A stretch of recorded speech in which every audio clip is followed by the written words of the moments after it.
everyone, welcome to Maeve TR Creations. Today I'll be taking this apple white doll and creating Lydia from the Adventure Zone. Let's jump right into the concept art. I started by making a mood board for inspiration. Lydia and her brother Edward are simply described as being beautiful, glamorous elves, so I had a lot of freedom with how I interpreted her. I was inspired by dramatic silhouettes, festival/rave wear, circus-inspired fashion, and dramatic makeup. I sketched up 3 outfit designs to start with. I really liked the one in the middle, so I refined it further and ended up with this. I took the shoulder pads from the first design. I also thought a bodysuit would look cooler than a dress. I was waiting on some supplies in the mail, so I decided to work on her outfit first. I'll be using Enchantarium's Xanthe Bodysuit Pattern. I'll link to their channel in the description. The pattern includes a vinyl skirt piece, but I wanted to modify it a bit so it wrapped around more. So to do that, I traced the pattern pieces onto some cardstock and modified it until I liked how it fit, and traced that into one singular pattern piece. From there, I cut it out of this cool iridescent PVC material I got from AliExpress. I poked holes in the straps using a large embroidery needle and poked a glittery brad through the holes to act as a fastener. For the bodysuit, I'm going to be using this awesome fabric I got from my local fabric store. I would call this multi-chrome, but I've also seen it referred to as oil slick. I cut out the pattern pieces and modified the sleeves a bit to fit my concept art. I sewed the entire thing by hand as I thought my sewing machine would probably eat such a tiny piece of fabric. I added snaps in the back to close it. To make her shoulder pads, I made these 2 half circles out of UV resin. I did a fitting with a bodysuit on the doll to gauge where the pads would go. Then I used fabri-tac glue to glue the resin pieces in place and set that aside to dry. For her thigh-high boots, I folded a long rectangle of fabric around her thighs and sewed them directly to her leg, right sides facing, leaving the boot open at the ankle. As you've probably noticed, the doll is wearing a different outfit here. Long story, but I tried a few different things for her bodysuit, and what you see here is attempt 1. The final product you see here is actually the second attempt, which I did mostly off camera. I made the soles of the shoes out of polymer clay, temporarily attached them to her feet using blue tack, and hot glued the excess fabric to the wedge heel, pulling it tightly while the doll was wearing the boots. As you can see, Apple's hair is really gross and sticky.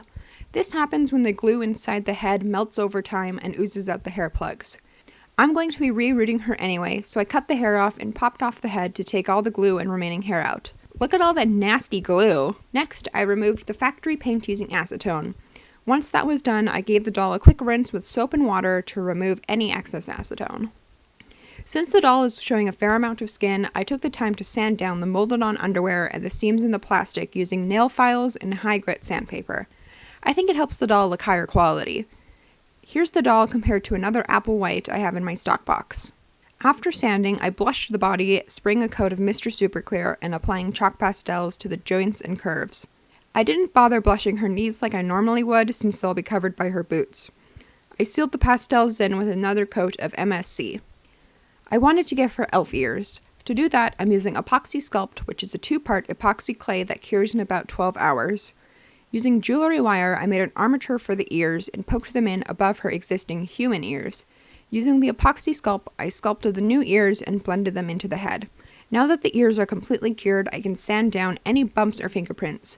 I coat the ears with a few thin layers of white gesso, then take them out to my dad's workshop to paint them with my brand new airbrush.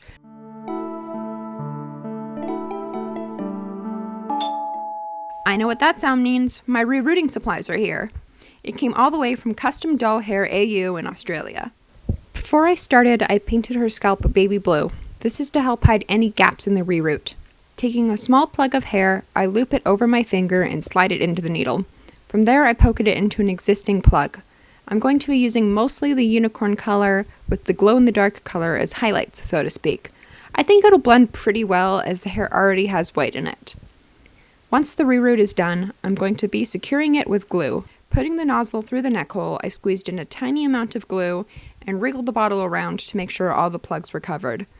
At this point, I just had to try it out and see the glowing effect, so I grabbed my UV lamp to charge the hair. It looks so cool!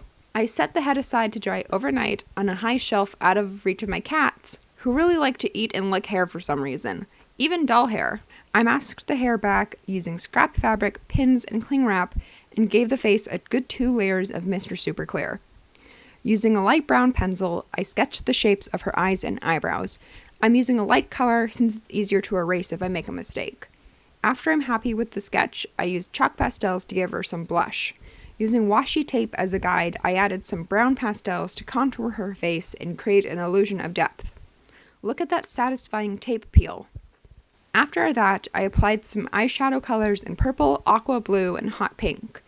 From here, it's just about adding colors and filling everything in.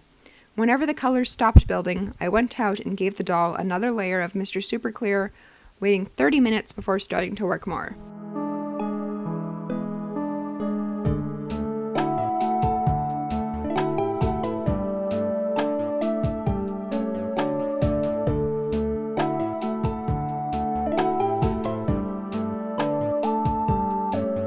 I apologize for the change in lighting here.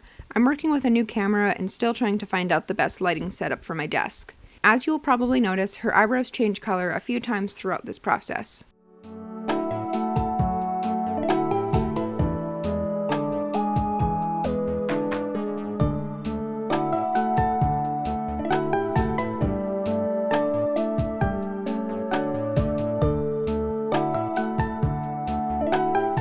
Her eyelashes really gave me a lot of trouble.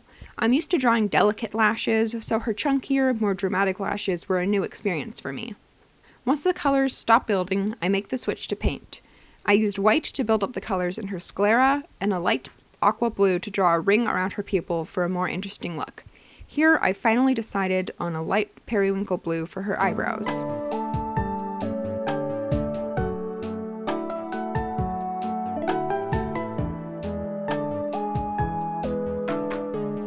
To add a glamorous touch, I'm going to give her 3D lashes using fake lashes I bought at the dollar store. I trimmed them to size and used Elmer's glue all to attach them. Once the glue was dry, I gave them a bit of a trim as the full length was a little too much, even for a dramatic character like Lydia. I wanted to give her glowing eyes as I thought that would give her a slightly creepy, unsettling touch that reflects her character. I think I did 4 or 5 layers in total, and the effect looks really cool. Let's move on to her hairstyle. To start, I gave the hair a trim up to her knees. Then, using straws and bobby pins, I put her hair in a bunch of curlers and dipped the doll back and forth from boiling water to ice water to set the style. Once it's dry, I removed the bobby pins and straws and cut off the stray ends of the ringlets. To complete the look, I gave her some earrings. Taking amazing clear cast resin, I mixed equal parts A and B and add a drop of magenta alcohol ink.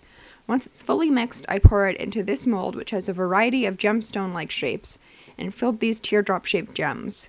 Once they'd cured, I glued on some pins and poked them into her ears. We can play dress up, and with that, the doll is done. 3,